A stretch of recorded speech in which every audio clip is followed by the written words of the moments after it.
दोस्तों पिछले काफी दिनों से मार्केट में अच्छी तेजी देखने को मिली है। लार्ज कैप, मिड कैप और स्मॉल कैप इंडाइसेस हमें काफी पॉजिटिव दिखाई दिए हैं। जिस किसी ने भी भारी करेक्शन पर बढ़िया म्यूचुअल फंड्स या फिर ETF में इन्वेस्ट किया होगा, उनके तो पोर्टफोलियो अभी हरे भरे देखने को मिलते होंगे। और जो कोई भी उस करेक्शन का बेनिफिट नहीं उठा पाया, तो अभी भी काफ़ी सारे फंड्स और ETFs लो वैल्यूएशन पर अवेलेबल है। तो उनमें से ही 5 ETF को हम कवर करेंगे, जिनको आप चाहे तो चेकआउट कर सकते हो। दोस्तों ETF में इन्वेस्ट करने के काफ़ी सारे बेनिफिट्स भी हैं, जैसे कि इनमें डाइवर्सिफिकेशन काफ़ी अच्छा रहता है। केवल किसी एक स्टॉक में निवेश करने से रिस्क काफ़ी बढ़ जाता है और केवल एक ETF के द्वारा हम अलग अलग कंपनीज में निवेश कर पाते हैं। उसके अलावा ETF में एक्सपेंसेस भी कम लगते हैं, क्योंकि एक्सपेंस रेशियो इनमें कम होता है as compare to active mutual funds. और बढ़िया ETF में लिक्विडिटी भी हाई होती है, जिससे हम सेम डे पर बाय या सेल कर सकते हैं, जो म्यूचुअल फंड्स के केस में नहीं होता। और फिर ETFs में ट्रांसपेरेंसी भी एक्सेलेंट होती है, क्योंकि ETF की होल्डिंग्स डेली डिस्क्लोज होती है, जिससे हम क्लियरली ETF की कंपनीज को चेक कर पाते हैं। उसके अलावा इंडिया में ETF काफ़ी पॉपुलर भी हो चुके हैं। आपको हर कैटेगरी का ETF मिल जाएगा, like commodities, sector based ETF। अगर आप दूसरी कंट्री में इन्वेस्ट करना चाहते हो तो फिर इंटरनेशनल ETFs भी अवेलेबल है। तो इसी कारण दोस्तों ETF के काफ़ी सारे एडवांटेजेस हैं। तो चलिए अब जानते हैं उन ETF के बारे में। पहले ETF की बात करें तो ये है निप्पॉन इंडिया ETF गोल्ड 20। दोस्तों पिछले काफ़ी महीनों से गोल्ड के प्राइसेस में हमें काफ़ी अच्छा जंप देखने को मिला है। फिर उसके बाद में काफ़ी करेक्शन भी इनमें हुई थी। इस ETF ने अपना 52 वीक हाई बनाया था 148.14 का और लो बनाया था 76.36 का। और फिर हाई बनाने के बाद में ये ETF 19% तक करेक्ट हो गया था। और अभी भी देखा जाए तो 15% ये डाउन है अपने हाई लेवल से, और अभी तक इसका प्राइस अपने हाई के पास में नहीं गया है। तो जिस किसी को भी गोल्ड पसंद है, वो लोग अभी गोल्ड के ऊपर फोकस कर सकते हैं। इस ETF ने पिछले 5 सालों में 198% के रिटर्न्स दिए हैं और लास्ट 1 ईयर में 54% के रिटर्न्स दिए हैं। अभी तो ये ETF काफ़ी करेक्ट हो गया है, नहीं तो इसके रिटर्न्स यहाँ पर और बढ़िया देखने को मिलते हैं। इस ETF का एक्सपेंस रेशियो 0.8% का है और AUM इसका काफ़ी ज़बरदस्त 54,128 करोड़ का है। तो जैसे जैसे गोल्ड के प्राइसेस में हमें तेज़ी देखने को मिली थी, वैसे वैसे काफ़ी लोगों ने गोल्ड के ETF में हैविली इन्वेस्ट किया। इसी कारण AUM इसका काफ़ी इंक्रीज हो गया है और इसकी एक महीने की एवरेज वॉल्यूम काफ़ी ज़बरदस्त है, जो 4,49,24,755 की है। तो काफ़ी अच्छी ट्रेडिंग इस ETF में होती है। ये ETF लॉन्च हुआ था साल 2007 में और इसका benchmark price of physical gold है और AMC इसकी निप्पॉन इंडिया म्यूचुअल फंड है और फंड मैनेजर इसके विक्रम धवन है। बात करें सेकंड ETF की तो ये है HDFC Nifty small cap 250 ETF। दोस्तों ये भी काफ़ी शानदार ETF है, जिसने अपना 52 वीक हाई बनाया था 183.18 का और लो बनाया था 142.70 का। और हाई बनाने के बाद में इसमें काफ़ी करेक्शन भी हुई थी। ये गिरते गिरते 20% तक टूट गया था, लेकिन जैसे जैसे मार्केट में रिकवरी हुई, वैसे वैसे इस ETF में हमें लास्ट एक महीने में 16% का अच्छा जंप देखने को मिला है। तो जिस किसी ने भी गिरावट का बेनिफिट उठाया होगा, उन्हें तो अभी अच्छे रिटर्न्स देखने को मिलते होंगे। अभी भी ये ETF देखा जाए तो अपने हाई से 8% की करेक्शन पर अवेलेबल है। दोस्तों फेब 2023 से लेकर अब तक इस ETF ने 78% के रिटर्न्स दिए हैं और पिछले एक साल में 4%। इस ETF का एक्सपेंस रेशियो है 0.25% का, जो कम है और AUM इसका 2020 करोड़ का है और इसकी एक महीने की एवरेज वॉल्यूम है 31,10,028 की। उसके अलावा ट्रैकिंग एरर इसका 0.09% का है। फिर PE रेशियो इसका 25.42 का है, जो कि ठीक वैल्यूएशन पर ये अवेलेबल है। और PB रेशियो भी कम है, जो 2.73 का है। तो अभी भी इसकी वैल्यूएशन ज़्यादा नहीं हुई है। दोस्तों ये लॉन्च हुआ था 2023 में और इसका बेंचमार्क है निफ्टी स्मॉल कैप 250 DRI और AMC है HDFC म्यूचुअल फंड और इसको मैनेज करते हैं मिस्टर अरुण अग्रवाल, अभिषेक मौर्य और नंदिता मेंजेस। अगर आपको स्मॉल कैप कंपनीज पसंद है, हाई रिस्क के साथ में आपको हाई ग्रोथ भी चाहिए, तो इस तरह के स्मॉल कैप ETF को आप फोकस कर सकते हो। और इस एक ETF के द्वारा हम 250 कंपनीज में अपना पैसा इन्वेस्ट करते हैं, जिससे रिस्क लेवल बहुत ही कम हो जाती है। क्योंकि अगर हम अपने पोर्टफोलियो में 4-5 स्टॉक्स रखते हैं तो उससे रिस्क बहुत ही ज़्यादा होता है और हमारे लॉस होने के चांसेस काफ़ी ज़्यादा इंक्रीज हो जाते हैं। इसी कारण सेफ्टी के साथ में ETF और म्यूचुअल फंड पर फोकस करना चाहिए। फिर नेक्स्ट ETF है grow Nifty India railways PSU ETF।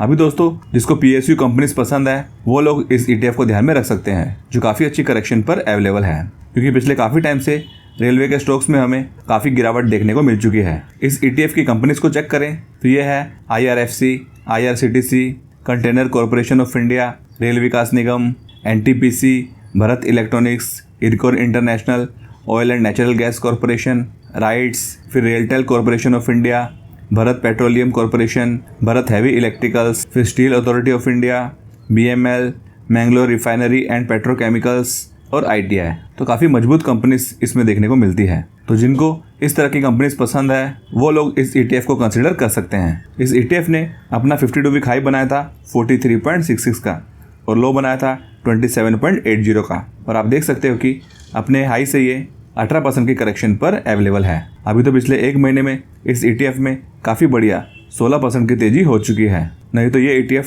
28% तक करेक्ट हो गया था। तो जो स्मार्ट इन्वेस्टर होते हैं, जो वैल्यू इन्वेस्टिंग पर फोकस करते हैं, वो ऐसी गिरावट का जरूर बेनिफिट उठाते हैं। इसका एक्सपेंस रेशियो 0.49% का है, जो कि कम है, और AUM इसका 121 करोड़ का है, क्योंकि इस ETF को लॉन्च हुए ज़्यादा टाइम नहीं हुआ है। इसकी एक महीने की एवरेज वॉल्यूम है 7,18,759 की। ट्रैकिंग एरर इसका 0.09% का है। PE रेशियो 20.22 का है और PB रेशियो 2.73 का है। तो वैल्यूएशन इसकी काफ़ी कम दिखाई दे रही है। ये लॉन्च हुआ था 2025 को और इसका बेंचमार्क है Nifty India railways PSU index TRI। AMC इसकी ग्रो म्यूचुअल फंड है और फंड मैनेजर इसमें मिस्टर निखिल सतम, आकाश चौहान और शशि कुमार जी देखने को मिलते हैं। अगला ETF है निपुन इंडिया ETF निफ्टी IT।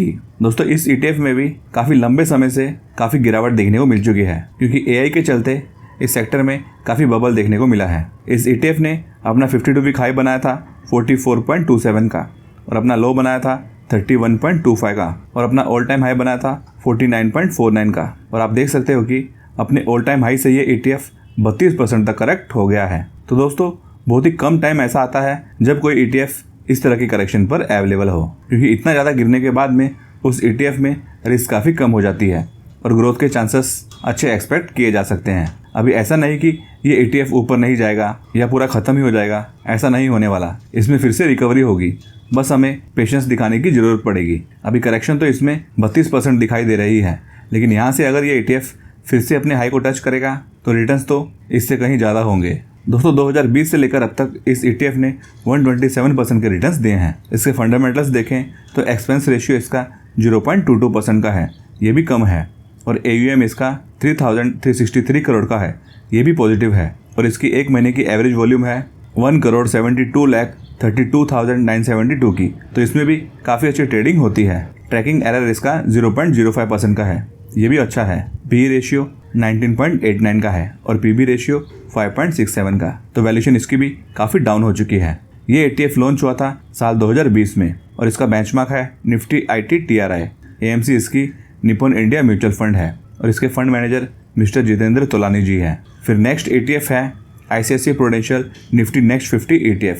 दोस्तों इसकी भी वैल्यूएशन काफ़ी अट्रैक्टिव देखने को मिलती है। साल 2021 में इस इंडेक्स का PE 42 का था, जो अभी 20 के लेवल्स पर आ गया है, जो सीधा हाफ हो चुका है, और जो वैल्यूएशन इसकी मार्च 2022 में थी उस सेम वैल्यूएशन पर ये अभी अवेलेबल है। तो इसमें भी रिस्क काफ़ी कम है और ग्रोथ के चांसेस अच्छे एक्सपेक्ट किए जा सकते हैं। तो इस तरह के लो वैल्यूएशन और बढ़िया ETF को ही हमें ध्यान में रखना चाहिए। कभी भी मार्केट में फोमो में आकर इन्वेस्ट नहीं करना चाहिए। ये बहुत ज़्यादा भाग रहा है तो इसमें इन्वेस्ट कर दिया, ऐसा नहीं करना चाहिए।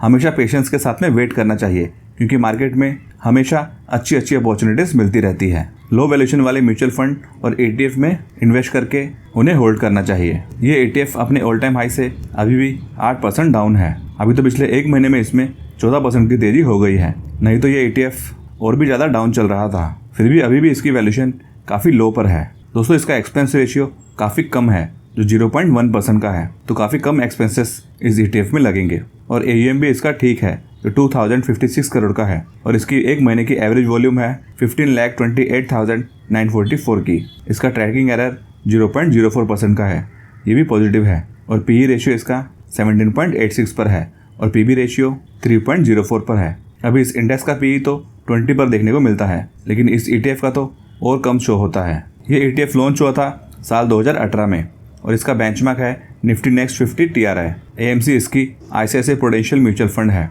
और इसके फंड मैनेजर है निशित पटेल, अजय कुमार सोलंकी और अश्विनी शिंदे। तो दोस्तों ये थे 5 बढ़िया ETF जिनकी वैल्यूएशन अभी भी कम देखने को मिलती है। आपका इन ETF के बारे में क्या कहना है ये आप कमेंट्स में बता सकते हो। वीडियो को लाइक और चैनल को सब्सक्राइब कीजिए। Thanks for watching.